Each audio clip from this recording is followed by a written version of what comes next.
we will be able to demonstrate that we are, doing very well in terms of vaccinating Canadians. There is no doubt that one of the biggest screw-ups from the Trudeau government, and there have been many, it's a long list, certainly has been the rollout of the vaccines for Canada, or the lack thereof. We are now coming up on day 3 where Canada is getting 0 vaccinations into the country. That's right, 0 new vaccines in our country, which can help us get out of this COVID-19 situation. But whenever this happens, there always seems to be a hashtag that trends. Fire Trudeau, hashtag impeach Trudeau. But the notion of impeaching him or getting rid of him is not as easy as one would think. It's a pretty onerous task. Brian Lilly, it's one of those things that people hear about happening in the United States, but can't quite do that in Canada.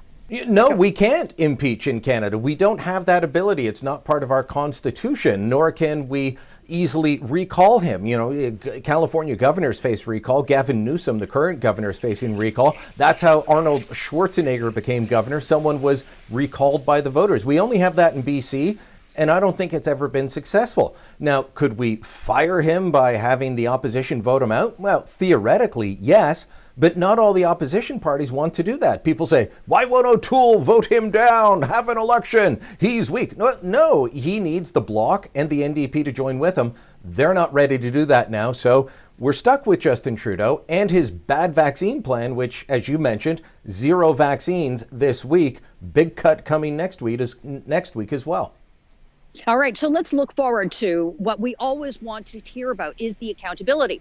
Last week, he had to get rid of his governor general. Previously, he's had to get rid of finance ministers. It has not been a smooth ride for Justin Trudeau since his minority government was elected. And certainly with the handling of the COVID-19 crisis and now with the vaccinations or lack thereof, everybody wants to know who will be held accountable for this. So there's going to be an election. It could be later this year. It could be next year. It's a minority parliament, and we have one of the weakest NDP leaders in a long time. So we don't expect them to defeat the government on a money bill anytime soon.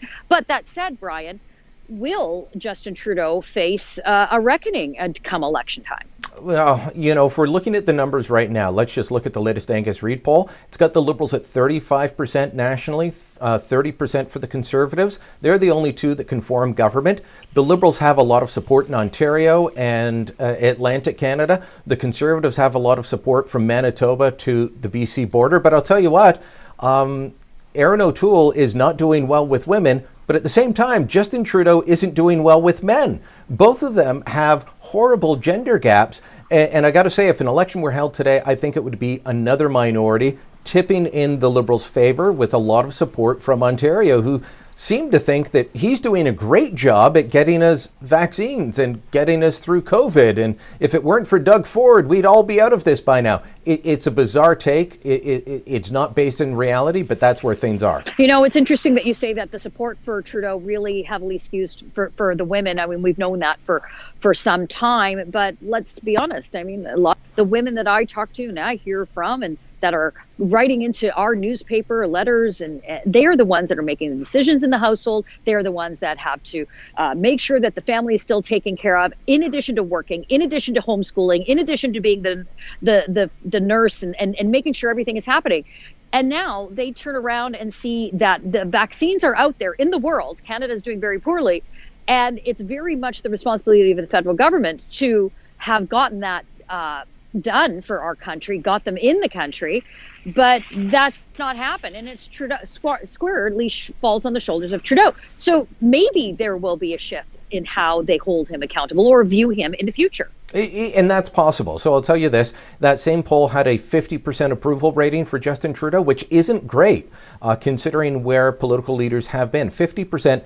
Only 11% said they strongly approved of the Prime Minister's job performance. 39% were, I moderately support it. If that 39% starts looking at the vaccines and realizing I have to keep homeschooling my kids, or I can't have a social life, or I'm stuck working at home when, my goodness, it's been almost a year and I want out, and I can't do any of this because we don't have vaccines, if that starts to sink into people, that 39% will melt and melt and melt.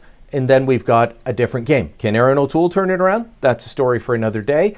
But this vaccine story, as it starts to sink in, normally takes a few weeks, this could really hurt the Trudeau Liberals. All right, so at the end of the day, can't impeach him, but we sure can hold him accountable at the ballot box. Log on to Facebook and Twitter. Let us know what you think, and don't forget to subscribe to our YouTube channel.